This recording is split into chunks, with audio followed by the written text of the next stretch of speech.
think you run a risk when you work in mental health and you are the mental health provider, and then you have your own mental health stuff.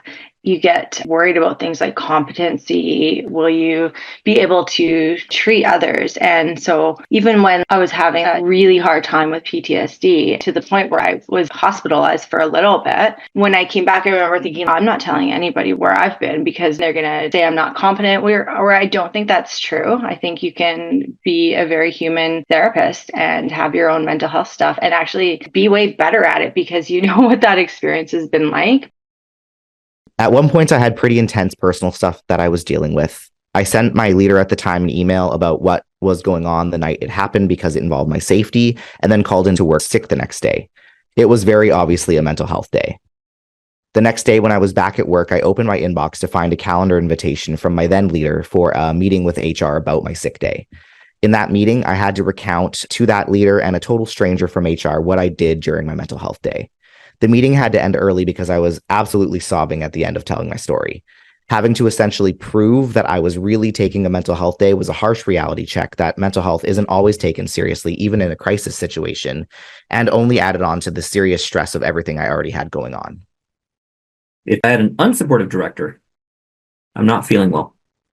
Okay, what kind of symptoms do you have? Headaches, stomach. And I'd keep it physiological because I would think that that's the main thing that's going to be valued in an environment that doesn't care for mental health.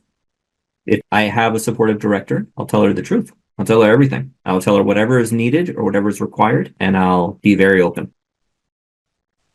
I came back from a mental health leave, and I remember coming in to sit down with this new leader that I had gotten hired while I was away. And when I sat down, she looked at me and she said, before you come back to work, you need to go to every single person in your department and you need to apologize to them for the amount of work that they had to pick up because your position was vacant. I literally burst into tears at that moment because it took so much guts for me just to walk in that room to talk about my return and the shame that I felt when she said that to me. And while this was my experience, this was quite a long time ago, and I've noticed a lot of changes happening within our healthcare system in the last decade that are more supportive of staff mental health. When all of the bodies of the residential school children across Canada were being unburied, I reached out to my aunt and she told me that my dad had actually attended a training school, which I didn't know. I called my supervisor. She was the first person at work that I told. And I was like, I don't even know how to process this. Like, can I go home? And she was like, oh my God, I was about to tell you to go do what you need to do to be okay right now. So I left right at the beginning of the workday and my supervisor was just so cool about it. It's one of those things that makes you want to keep coming back. I think the biggest stigma was coming from HR practices and from leaders within my job. For example, the employees who use substance use policy is really, really old. It's outdated and it's not evidence-based. If you are showing up at work with a mental health concern and or a substance use concern, you're treated like you're doing something wrong and that you need to be supervised and that you need to be monitored. So I think systemically there is inherent stigma just in the workplace. When those policies were applied to me and they didn't fit who I am, they are very punitive. And it was actually quite a shaming process and very unhelpful. But it's been really great that this policy has been updated. And I know it's in its final stages of approval and should be implemented literally at any moment, which is a huge, huge leap forward for the organization.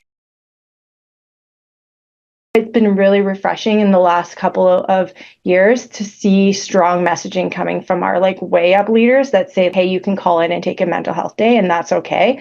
And how powerful of a message that is for not only the staff to be able to use that, but for leaders who might be hesitant and how to support their teams to be able to lean into that and have the support of the organization as well. One of the things that I've noticed that I would like is a formal acknowledgement that mental health days are sick days. We feel fortunate to have new leaders who have helped us and understood us from that perspective, and we can come to them and speak to them about those mental health days without fear of being reprimanded. But I also don't know if everyone else has that type of leader. And because there was no formal acknowledgement of this in the past, it left the mental health day piece open to subjectivity. I'm seeing more staff talk about mental health in a way where it doesn't seem so stigmatized. I have had conversations about how fun a barbecue was that transitioned into the type of antidepressants that me and a colleague uses. And we literally bonded over the types of medications we went through and the different reactions that we had. There's a feeling of camaraderie and safety that comes with that. I think that at this point, just about every single person has lived experience in some capacity. If it's not through their own personal lived experience, it's family, it's friends, it's neighbors. I don't know how you would move through this world without ever meeting somebody who doesn't struggle with their mental health at some point. But especially for people who are working in mental health, every single person is here for a reason. So if people could just be honest, that is one of the biggest changes to stigma that there is just being honest about that. And that's a really good way to show up too. If you have lived experience, you're not alone. You're one of us, and we're literally everywhere. The thing is, if it's not safe, we won't come out. I feel like there's a lot of people who already have those experiences and need to know that it's safe to come out. I would say it's really hard when you hear people using stigmatizing narratives around the patient cares. I feel like being like, hey, let's pause and look around the room right now. And I bet at least 10 people out of the 20 people here also have lived experience, but everyone just kind of quietly sits there and doesn't say anything. And I also know that showing up as a leader who will talk to my immediate team about my own lived experience, they feel like they have permission to share theirs. Because if I'm not doing it, they're not going to feel they have permission to do it either. We have to know that we're not immune just because we work in the field. We don't need to be perfect. And we can do a better job taking care of our staff by supporting and normalizing and celebrating mental health support for staff.